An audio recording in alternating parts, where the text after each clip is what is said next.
오늘 이제 하이델베르크 요리문답 설교 11번째 시간입니다. 오늘은 주제가 삼위일체인데요. 조금 무거운 주제이기도 하고 어려운 주제이지만 그래도 우리가 알아야 되기 때문에 한번 살펴보도록 하겠습니다. 우리 주변을 보면 이단과 사이비가 굉장히 많이 있습니다. 우리가 가까이 알고 있는 신천지, 하나님의 교회, 여호와의 증인, 통일교, 몰몬교, 구원파, 그리고 이제 몇 년 전에 여기 어정역 앞에 있었던 그 은혜로 교회까지도 이 이단들이 뭐 끝없이 계속 생겨납니다. 이 이단의 가장 이단을 구별하는 구분하는 가장 기준이 무엇이냐면 삼위일체 교리입니다. 삼위일체를 인정하지 않으면 일단은 그 자체가 무조건 이단이에요. 삼위일체 안에서도 사실 그 이단들이 많이 있는데 삼위일체를 인정하지 않는다. 그럼 100% 그냥 기독교라고 할지라도 무조건 이단인 것입니다. 세상에 있는 종교를 구분하면 여러 개로 나누는데 여러 개의 신이 있다라고 하는 다신론이 있고요. 신은 오직 하나다라는 일신론이 있습니다. 그리고 모든 것이 신이다라고 하는 것이 범신론입니다. 불교가 범신론이에요. 모든 것이 다 신이에요. 어떤 특별한 신은 없고 너도 신이고 나도 신이고 뭐 모든 것이 신이다. 그것이 범신론이고 다신론은 우리가 알고 있듯이 그 힌두교나 고대의 어떤 종교들 뭐 이집트나 그리스 로마 신화에 여러 신들이 있다라는 것이죠. 그것이 다신론입니다.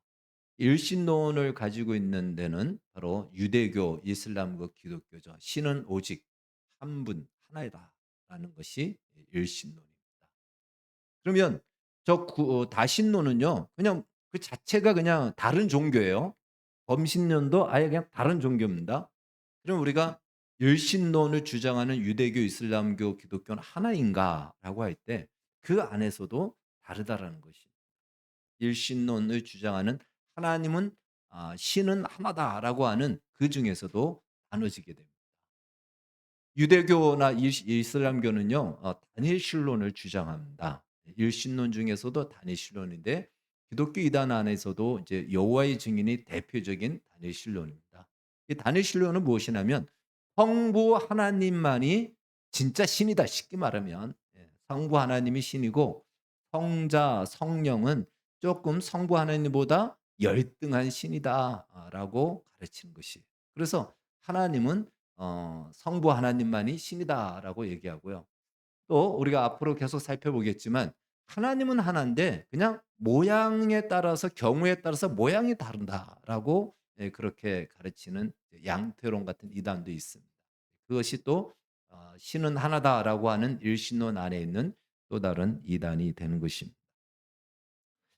자 이제 세상 사람들을 볼 때는 이단이나 정통 교회나 똑같아 보입니다. 그들은 똑같이 보죠. 구분을 못하죠. 오히려 그들은 어떤 윤리적으로나 도덕적으로 문제가 있으면 "그게 이단이 아니냐. 그게 사이비가 아니냐."라고 이렇게 이야기를 합니다. 그러나 이단이라는 뜻은요. 우리가 알아야 됩니다. 이단의 뜻은 달을 이자 끝단자를 씁니다. 그래서 처음에는 뭔가 비슷해 보이지만 이 끝이 다른 거예요. 예. 우리가 소위 한 끝이 다르다 그러잖아요. 그 한 끝이 엄청난 차이를 내기 때문에 바로 그것이 이단이다라는 것입니다. 그래서 이 이단은 분명한 교리적으로 잘못됐을 때 그것을 이단이라고 하지 윤리적인 문제를 가지고 이단이다라고 말할 수는 없습니다. 윤리적인 문제는 이제 사이비 같은 경우가 많죠. 예. 그래서 우리가 이단도 잘 알아야 우리가 이 혼란한 혼탁한 시대 속에서 바르게 신앙생활을 할 수가 있는 것입니다. 자 삼위일체 이것이 모든 이단의 기본적인 교리고 또 일신론을 주장하는 그 안에서도 삼위일체 교리를 어떻게 해석하느냐가 그 모든 것을 구분하는 기준이 되는 것입니다. 삼위일체 우리 한번 같이 읽어 볼까요? 시작. 하나님은 한 분이시며 그 안에 세 이가 계신다는 뜻이다. 삼위일체라는 단어는요. 성경에 나오지 않습니다. 성경에 삼위일체라고 이렇게 명시적으로 그 문자가 나오지 않습니다. 그러나 성경은 삼위일체 하나님을 계시하고 있습니다. 그것을 이렇게 모아서 보니까 삼위일체다라고 이렇게 말을 만들어낸 것이죠. 마찬가지로 우리가 지난주에 살펴봤듯이 사도신경도 성경에 명시적으로 사도신경 해서 이렇게 나오지 않아요. 주기도문은 나오죠. 주기도문은 예수님이 너희는 이렇게 기도하라 그래서 기도를 가르쳐 주셨어요. 근데 사도신경은 딱 사도신경이라고 이렇게 나오지 않습니다. 그럼에도 불구하고 왜 이것이 사도신경이 필요했냐면 이제 마태복음 28장 20절에 어 예수님께서 최후의 명령을 주시면서 "너희들은 모든 족속으로 제자를 삼아 아버지와 아들과 성령의 이름으로 세례를 주고."라고 했습니다. 그러니까 세례를 줘야 돼요. 세례를 줘야 되는데 어떻게 주라 그랬냐면 "아버지와 아들과 성령의 이름으로 세례를 주라."라고 했습니다. 그러면 그 아버지, 아들과 성령의 이름이 무엇인지를 알아야 되는 거예요. 알지도 못하는 사람한테 세례를 줄 수가 없는 것이죠. 그래서 바로 저 아버지와 아들과 성령의 이름은 새 이름인데 불구하고 이름들로가 하지 않고 이름 하나 단수로 썼어요. 그러니까 하나님은 삼위로 계시지만 한 분이시다라는 것이 여기서도 나오는 겁니다.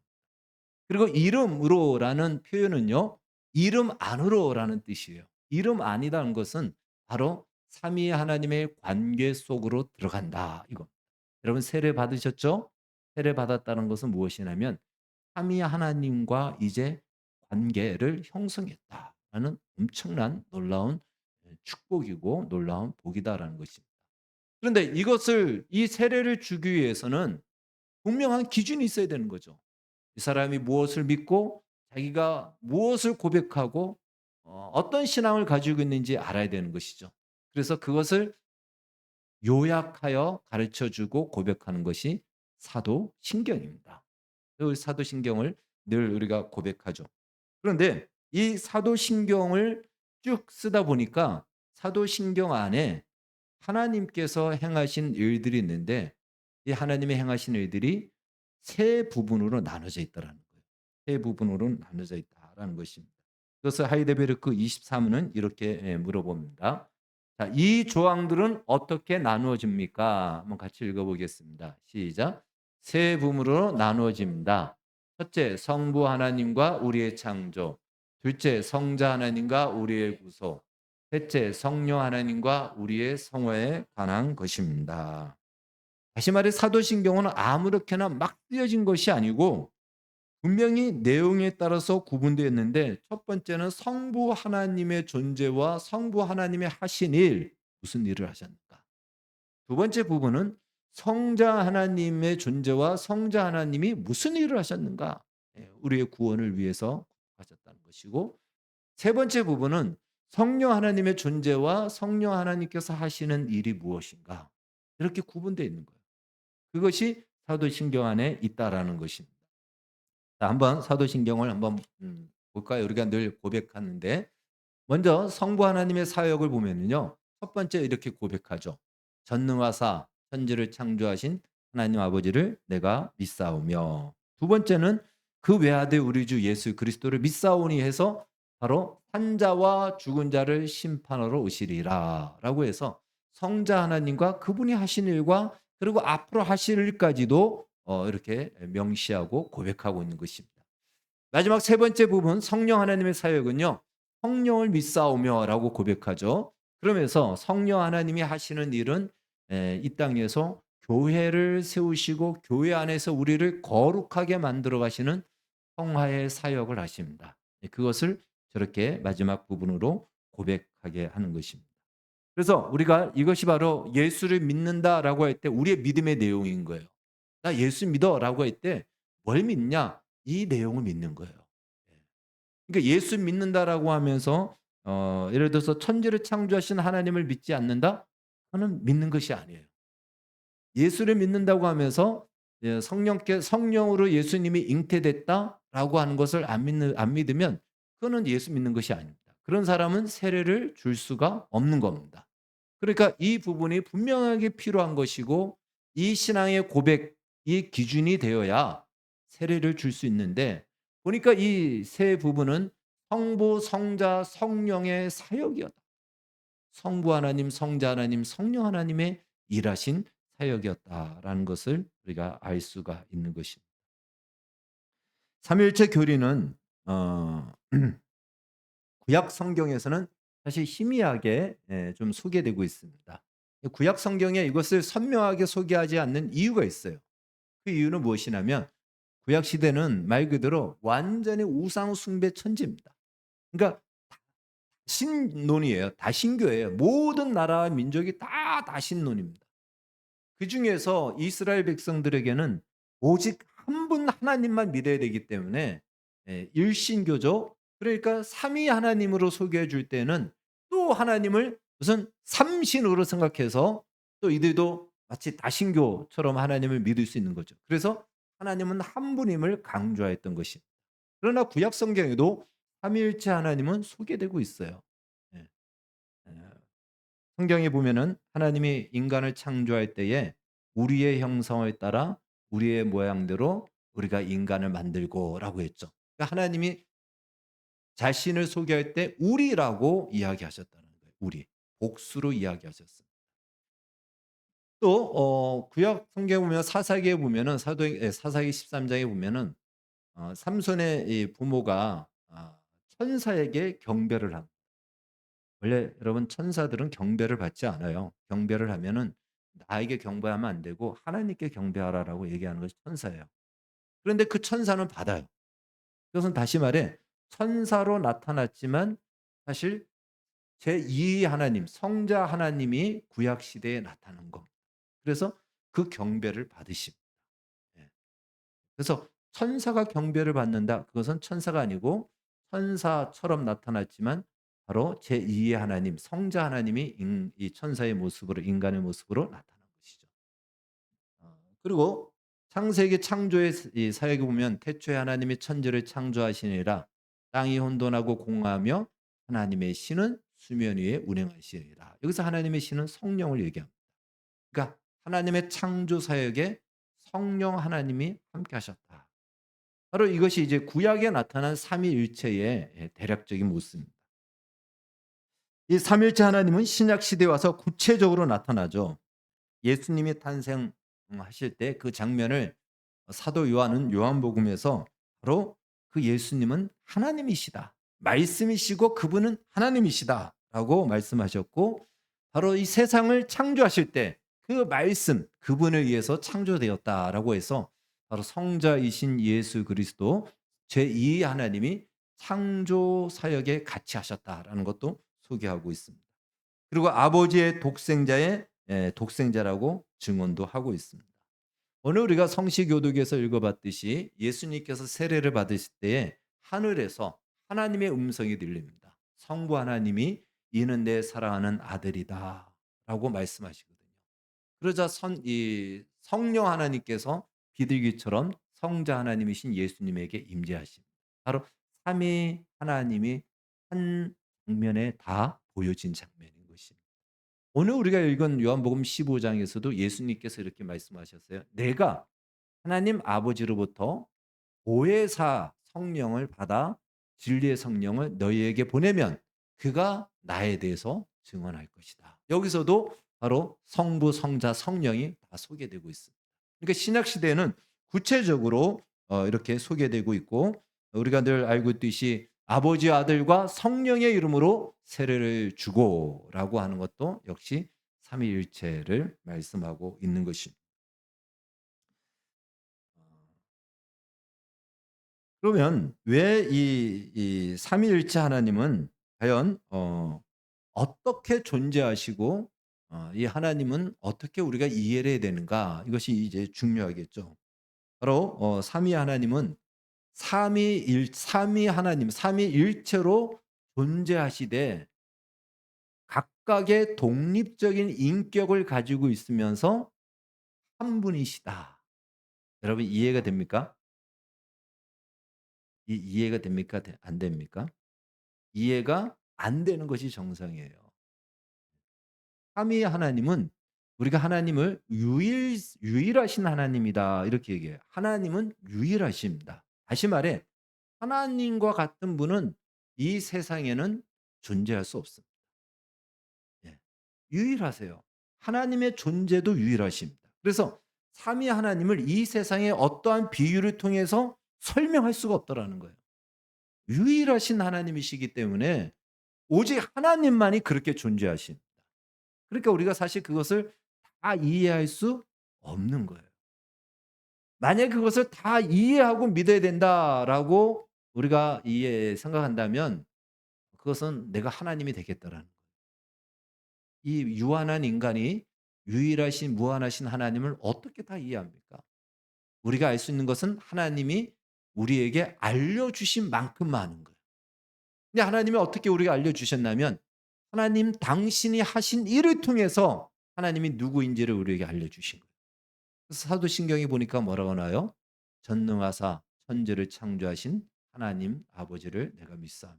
아, 하나님은 성부 하나님, 아버지 하나님은 세상을 창조하셨구나. 그래서 하나님이 창조하신 것으로 우리는 하나님 아버지를 인식하게 됩니다. 이렇게 인식해야지 존재론적으로 인식하려면 굉장히 어렵다라는 거예요. 우리가 지금 대우리 문답에서 하나님을 존재론적으로 배워요. 그러다 보니까 관념적으로 느껴지는 거예요. 하나님은 이런 속성을 가지고 있습니다. 이런 분입니다라고 하나님은 거룩하시고 공의로우시고 하니까 그 개념이 잘 안 잡히는 거예요.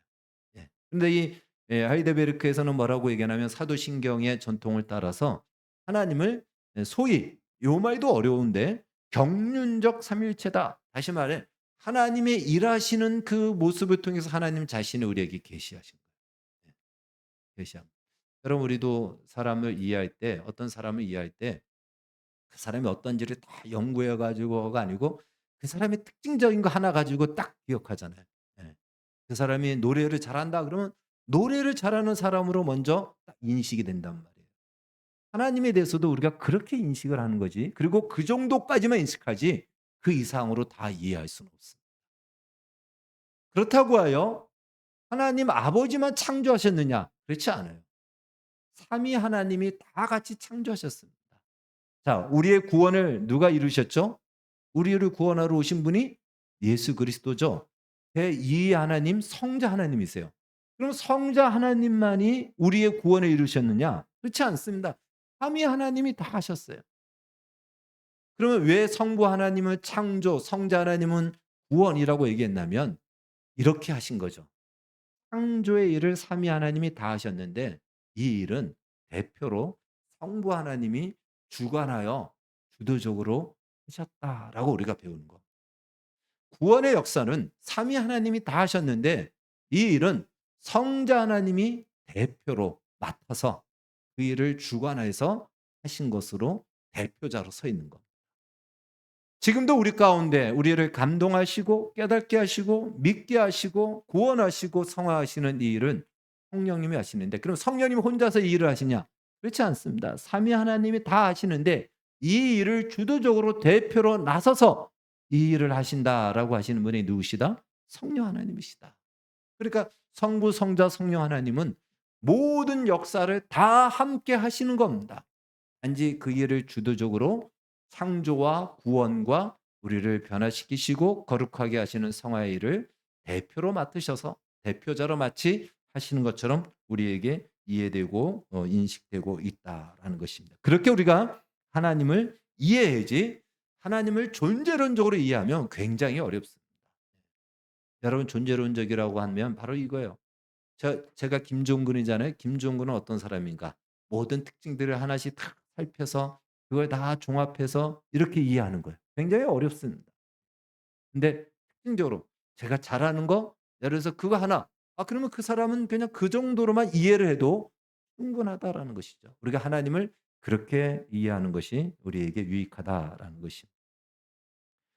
그래서 우리가 어떻게 하나님을 이해해야 되냐? 우리는 보통 개념을 잡아야 쉽게 이해하는데 그러다 보니까 이단들이 이 개념을 가지고 하나님을 설명하려고 했던 것입니다. 그러다 보니까 잘못된 이단에 빠지게 되는 것입니다. 하나님이 알려주신 만큼만 우리가 하나님을 아는 것이죠. 천지를 창조하셨다. 그래서 우리는 하나님 아버지가 창조주 하나님이시구나라는 아는 거예요. 그런데 그분이 그 외아들 예수 그리스도를 우리의 구원을 위해서 내어 주셨다. 하나님이 우리를 사랑하여 우리를 구원하기 위해서 그 아들까지 내어 주신 사랑의 하나님이구나. 이렇게 아는 거예요. 그분이 행하신 일을 통하여 우리는 하나님이 어떤 분인지를 이해하는 겁니다. 예수님은 하나님이신데 우리의 구원을 위해서 하나님 아버지를 사랑하여 하나님 아버지의 뜻에 순종하여 인간의 모양으로 이 땅에 오셨습니다. 그래서 우리는 거기서 무엇을 배우죠? 예수님의 순종과 겸손을 배우는 거예요. 헌신을 배우는 겁니다. 예수님은 겸손하신 하나님, 겸손하신 분이시고 순종하시는 분이시구나. 성령님도 역시 그렇게 우리 가운데 일하시는 것입니다. 그렇게 우리가 하나님을 이해하고 믿고 경배하는 것입니다. 그래서 삼위일체 하나님은요, 무조건 믿어 이 말이 아니고요.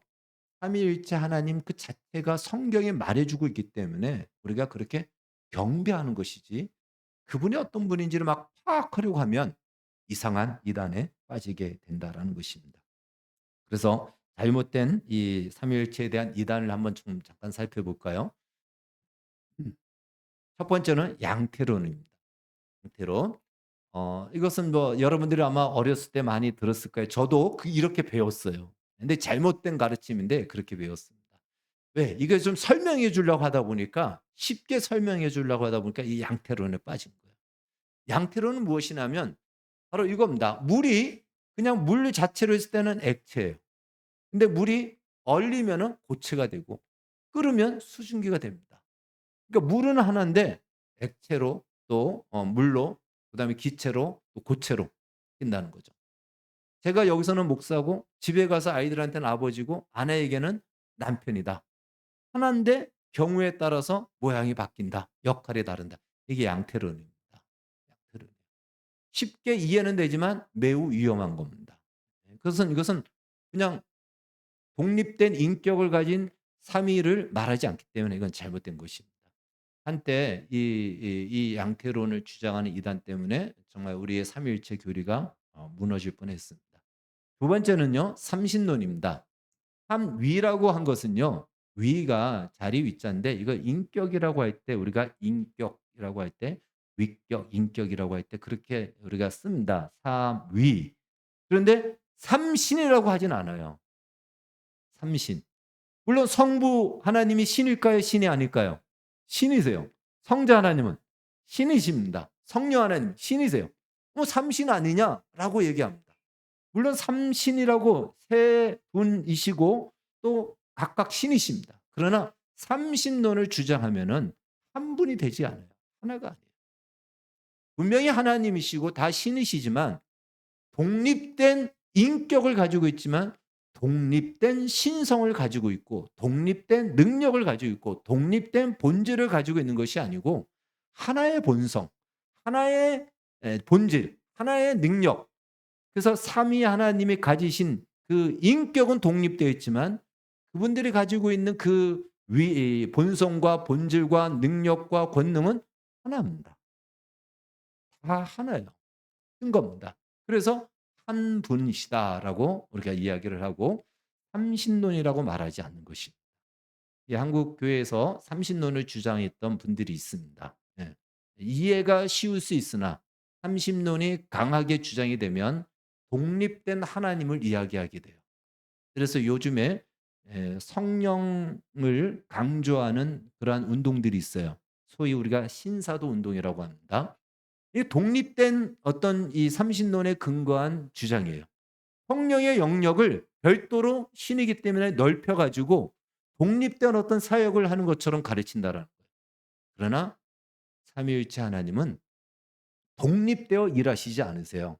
금방 말씀드렸듯이 창조도 같이 하셨고 구원도 같이 하셨고 지금도 우리를 거룩하게 변화시키는 것도 같이 하십니다. 하나의 목적을 위해서 하나의 목적을 가지고 우리를 부르시고 이루시지 독립적으로 별도로 자신의 능력을 가지고 신이 성령이 별도로 일을 하시지 않는다는 거예요. 이 신사도는 바로 그 독립된 성령의 영역을 넓힌 겁니다. 그러니까 이상하게 가고 위험하게 빠질 수 있는 것입니다. 세 번째는 양자론입니다. 양자론. 이 양자론도요. 굉장히 우리 교회사에서 참으로 큰 위기였던 곳입니다. 아 예수님이 하나님의 아들이시다라는 이 표현을 가지고 사람이 사람의 아들처럼 생각한 거예요. 여러분 그러면 아들이 태어났다면 태어나기 전에 시간이 있어요, 없어요? 태어나기 전에 시간이 있죠. 부모는 있는데 아직 태어나지 않았으면 태어나기 전에 시간이 있잖아요. 그러면 이 아들은 부모보다 열등한 존재가 되는 거예요. 존재하지 않은 시간이 있다라고 해서 마치 예수님은 하나님이 최초로 창조하셨는데 창조하기 전 없던 시대가 있다. 그래서 예수님을 창조하셨는데 예수님이 너무나도 잘하셔서 신의 반열에 올라갔다 하고 가르치는 것이 양자론입니다. 그러니까 하나님 아버지와 예수님을 아들이라고 할 때 사람의 관계처럼 아버지와 아들의 관계로 이해하면 안 됩니다. 그 개념이 아닌 거예요. 그런데 이 양자론은 그렇게 이해한 겁니다. 요거는 굉장히 위험한 것이 무엇이냐면 그렇기 때문에 우리도 예수님처럼 순종 잘하고 또 말씀대로 잘 살면 신이 된다. 이렇게 가르칠 수가 있는 거예요. 굉장히 위험한 겁니다. 그래서 이 양자론도 이단인 것이에요. 그래서 이 주요하게는 이 세 가지가 이단이기 때문에 우리가 알아야 될 것은 무엇이 삼위일체인지는 잘 몰라도 이 세 가지를 말하면 아 이건 아니다라고 얘기하면 됩니다. 그래서 우리가 그렇게 삼위일체를 잘 이해를 하면 좋을 것입니다. 25문 그러면 하이데베르크는 이것을 어떻게 얘기하냐면 오직 한 분 하나님만 계시는데 당신은 왜 삼위 곧 성부, 성자, 성령을 말합니까? 우리 같이 읽겠습니다. 시작. 왜냐하면 하나님께서 자신을 그의 말씀에서 그렇게 계시하셨기 때문입니다. 곧 이 구별된 삼위는 한 분이시요 참되고 영원하신 하나님이십니다. 심플합니다. 하이데베르크는 심플하게 얘기해요. 그러면 왜 성부, 성자, 성령입니까? 이렇게 얘기합니까? 라고 했을 때 그냥 성경이 그렇게 말하기 때문입니다. 이거예요. 그렇게 말하면 우리는 그렇게 믿으면 된다라는 거예요. 이것을 우리가 파악해서 뭐 이것을 누가 더 열등하고 누가 더 진짜고 누가 더 먼저고 이렇게 생각하고 그렇게 만들고 그렇게 찾아내려고 할 필요가 없다라는 것입니다. 그러다 보니까 이단에 빠지는 것이죠. 성경이 성부 하나님이 창조주시다. 그렇게 우리가 믿으면 되는 거예요. 성자 하나님이 우리의 구원자시다. 그렇게 믿으면 됩니다. 성령 하나님이 지금도 우리를 거룩하게 하시는 분이시다. 그렇게 믿으면 됩니다. 여기에 뭐가 더 덧붙여지고 무엇을 빼고 그럴 필요가 없다라는 것입니다. 그렇다면 이제 마지막으로 중요한 부분인데요. 우리가 왜 삼위일체 하나님에 대해서 알아야 되냐 이거예요. 굳이 우리가 구원받는 데 있어서 삼위일체를 좀 몰라도 되지 않는가라고 생각할 수 있습니다. 그러나 알아야 되는 이유가 바로 있습니다. 그것은요. 하나님께서 저기 나와 있는 거예요. 어떻게 우리를 구원하셨고 그것을 위해서 하나님이 어떤 일을 어떤 분이 어떻게 하셨는지를 구체적으로 말씀해 주고 있고 뿐만 아니라 우리를 어디까지 우리를 부르시고 있는지를 우리가 알아야 내가 무엇을 믿고 내가 어떻게 살아야 되고 어떤 방향으로 나아가는지를 알 수가 있기 때문에 삼위일체를 알아야 됩니다. 요한일서 3 장에서는요. 요한일서 3장 말씀을 같이 읽겠습니다. 우리가 보고 들은 바를 시작. 우리가 보고 들은 바를 너희에게도 전함은 너희로 우리와 사귐이 있게 하려 함이니 우리의 사귐은 아버지와 그의 아들 예수 그리스도와 더불어 누림이라. 아멘. 자, 우리 하나님께서 우리를 어떻게 구원하셨는지는 이미 알고 있기 때문에 제가 설명하지 않겠습니다. 그런데 하나님이 우리를 구원하신 삼위일체 하나님이 구원하신 이유가 무엇이냐면 첫 번째 뭐라 그러죠? 삼위일체 하나님의 식탁에 참여하는 영광의 자리로 우리를 부르신 거예요. 요한일서 3장에 뭐라 그럽니까?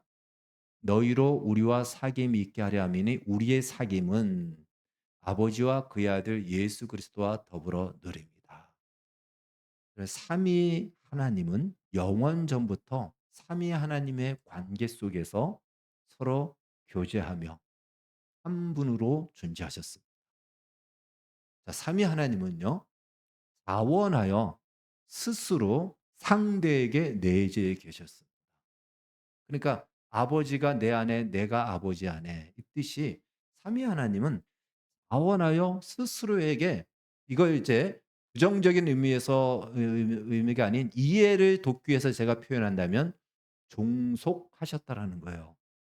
다시 말해 내가 첫 번째고 너희들은 두 번째, 세 번째가 아니고요.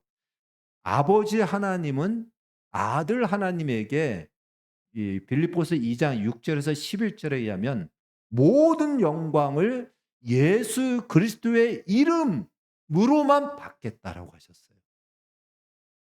모든 영광의 기준을 예수 그리스도 아들이신 성자 하나님께 권한을 줬어요. 성자 하나님은요, 자기를 증언하지 않고 아버지 하나님의 뜻을 이루기 위해서 기꺼이 이 땅에 오셔서 순종하고 헌신하셨습니다. 성령 하나님은 자기의 능력을 드러내는 것을 목적으로 사지 않고 하나님 아버지께서 그의 아들 예수 그리스도를 이 땅에 보내시어서 우리의 구원을 이루신 것을 증언하시고 그걸 우리로 하여금 믿게 하시고 그래서 우리가 거룩한 예수 그리스도의 장성한 분량에 이르기까지 자라가도록 우리를 가르치시고 인도하십니다. 자, 제가 얘기한 것에서 뭘 찾을 수 있겠습니까? 하나님이 우리말로 한다면 다 자기 잘났다라고 하지 않는다라는 거예요. 삼위일체 하나님이 서로가 서로에게 자원하여 종속되듯이 내재해 계십니다. 그래서 한 목적과 뜻을 이루시는 그 일에 같이 일하신다는 거예요. 그렇게 하나님은 창조도 그렇게 하셨고 구원도 그렇게 하셨고 지금도 그렇게 일을 하십니다. 우리를 구원하셨어요. 근데 우리를 구원한 것이 단순히 지옥형을 면해 주는 것이 목적이 아니고 우리로 하여금 어디로 부르셨다? 삼위 하나님의 그 관계 속으로 우리를 불렀다라는 거예요. 여러분 세례를 줄 때 이름으로 준다라고 했을 때 뭐라 그랬죠 아까? 이름 안으로. 그 관계 속으로 들어가는 겁니다. 삼위 하나님의 그 식탁의 자리에 제가 식탁이란 말은 우리가 이 땅에서 가장 가까운 교제를 할 때 그 자리를 얘기하는 겁니다. 삼위 하나님만이 있는 그 식탁의 자리 세 분의 자리에 비로소 구원한 우리의 자리를 마련해 주셔서 삼위 하나님과 사귀고 교제하는 식탁 교제를 나누는 영광으로 우리를 불렀다라는 이 삼위 하나님의 관계 속에 우리가 들어간다라는 것 이건 말도 안 되는 얘기입니다. 그래서 베드로전서 3 장에는요 이렇게 얘기하고 있어요. 하나님이 우리를 구원하신 이 사건이 얼마나 놀라운지 천사들도 흠모하고 정말 부러워하고 천사들도 그것을 너무너무 부러워한다라고 말씀하고 있어요. 아무리 위대한 천군 천사도 그 자리에 앉을 수 없어요. 그 옆에 있겠죠. 시중들기에서 있는 겁니다. 마치 왕의 식탁에서 아무리 높은 사람도 왕 옆에 서 있어야 되듯이 삼위 하나님의 그 식탁의 자리에 여러분과 제가 당당하게 그 자리에 앉는 자리에 삼위 하나님과의 그 교제와 사귐을 나누는 자리로 우리를 부르셨다.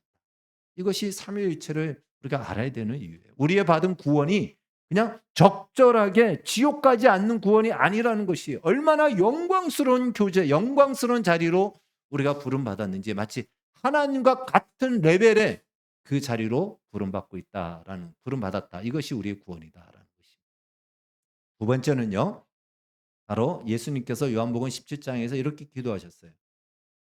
아버지와 내가 우리가 하나인 것 같이 저들도 하나가 되게 하소서. 이렇게 기도했습니다. 다시 말해 삼위 하나님이 하나시잖아요. 금방 말씀드렸듯이 모든 사역을 같이 하시고 서로가 서로에게 섬기고 내재하시고 이렇게 해서 분리되지 않고 분명히 독립된 인격임에도 불구하고 하나인 듯이 이제 구원받은 이 땅의 교회가 다양한 문화 속에서 우리가 자라지 않습니까? 다양한 배경을 가지고 있고 다양한 캐릭터를 가지고 있는데 하나 되게 하는 것. 그것이 예수님께서 우리를 이 땅 가운데서 부르신 거예요. 그런데 우리가 교회가 모범이 있어야 되잖아요. 뭔가를 바라봐야 되잖아요. 어떻게 우리가 교회가 가야 되지? 우리 교회가 어떠한 것이 가장 이상적인 모습이지라고 했을 때 그 모범이 무엇이다? 삼위 하나님의 하나 되심입니다.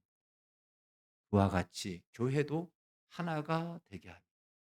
그러니 다양한 특징을 가지고 뭐 이런 특징 저런 특징 저런 뭐 단점 장점 가지고 있어도 그 안에서 예수 그리스도가 하나님 아버지의 뜻에 순종하고 하나님 아버지께서 예수 그리스도를 높이셨고 성령께서 그 모든 일을 묵묵히 이루어 가심으로 하나가 되게 하신 것처럼 교회가 하나 되는 것입니다.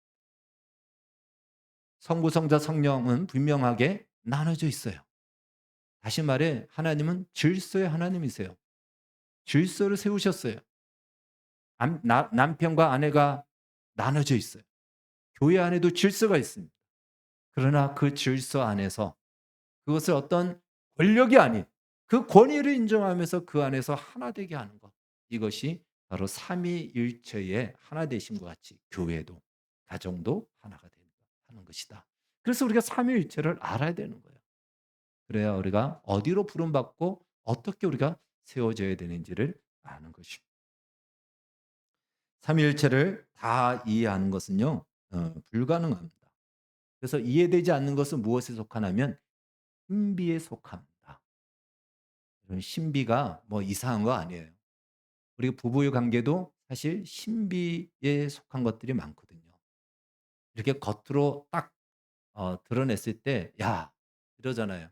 우리 가끔씩 보면은 요즘 그 TV에도 부부 이야기들이 많이 나오는데 "저런 남편? 나 안 살아." "저런 아내? 나 못 살겠어." 그런 사람들이 워낙 많아요. 부부들이 다 그래요. 그런데 살아요, 안 살아요? 삽니다. 그걸 뭐라 그러죠? 신비라고 얘기하는 거예요. 그 신비는 뭐가 있죠? 아내이니까 남편이니까 이해관계로 뭐 일은 이루고 이는 이고라고 따지고 하는 것이 아니고 그 안에 뭐가 있습니까? 품어줌이 있고 안아줌이 있고 또 그 안에서 함께함이 있기 때문에 그것은 말로 설명할 수 없는 신비에 속한 것인 것처럼 교회도 그런 곳이고 부부도 그런 곳이고 그런 신비가 하나님, 삼위 하나님도 그런 신비 속에 있다라는 것입니다. 하나님과의 교제를 통해서 우리를 하나님은 지금도 성령 하나님께서는 하나님의 형상으로 충만하게 만들어 가십니다. 그래서 그 식탁의 자리에 설 때에 좀 비슷한 모습을 좀 대해야 되잖아요. 아까 유열 씨 얘기한 것처럼 부럽지 않는 모습처럼 비슷한 모습, 이제 하나님과 이야기를 할 만큼의 그 수준으로 만들어 가기 위해서 성령님께서는 지금도 우리를 부지런히 가르치시고 인도하십니다. 그래서 우리의 인생을 기억해야 될 것은 삼위일체 하나님의 허락하심 없이 우리의 인생이 펼쳐지는 것은 하나도 없다. 그럼 우리 인생에 왜 어려움이 있느냐? 그 어려움을 통해서 하나님은 우리를 부르시고 있는 거예요. 하나님 앞에 믿음을 가지고 하나님을 신뢰하는 법을 배우게 하십니다. 예수님의 어려움이 없었습니까? 있었거든요. 어떤 어려움이 있었죠? 죽음의 위협이 있었습니다. 그러나 그 죽음 앞에서도 예수님은 하나님 아버지를 신뢰했습니다. 그러니까 우리로 하여금 하나님을 신뢰하는 법을 배우게 하심으로 우리로 하여금 예수 그리스도의 형상으로 충만하게 하고 그리고 하나님께서 이 역사의 통치자가 되시고 주관자가 되시듯이 나의 인생도 하나님이 붙드시고 저 사람의 인생도 하나님이 붙드시고 이끌어 가신다라는 것을 믿고 하나님 앞에 맡기는 훈련도 우리를 통해 우리에게 하게 하시는 것입니다. 다시 한번 그래서 우리가 이 하이델베르크에 특별히 이번에 이제 우리가 사도신경을 공부하면서 사도신경 안에 하나하나를 우리가 공부하진 않지만 이제 그것을 다음부터 하나씩 살펴보겠지만 사도신경 안에 나와 있는 삼위일체 이 하나님의 사역을 통해서 하나님께서 우리를 위해서 어떤 일을 하셨고 어디로 우리를 부르고 있는지 그래서 우리가 무엇을 믿어야 되는지를 우리가 기억하여 그 관계 속으로 부름받고 있다라는 이 영광과 기쁨을 누리며 우리의 신앙과 삶을 살아가기를 주의 이름으로 축원합니다. 기도하겠습니다. 주님 감사합니다. 오늘도 우리에게 이 놀라운 삼위 하나님의 그 관계 속에 우리를 초청하여 그 식탁의 교제, 영광의 교제를 나누는 자리로 불러주심을 감사합니다. 이 은총을 누리게 해 주시고 이제 이 하나님을 신뢰하며 살아가게 하여 주시옵소서. 예수님의 이름으로 기도하옵나이다. 아멘.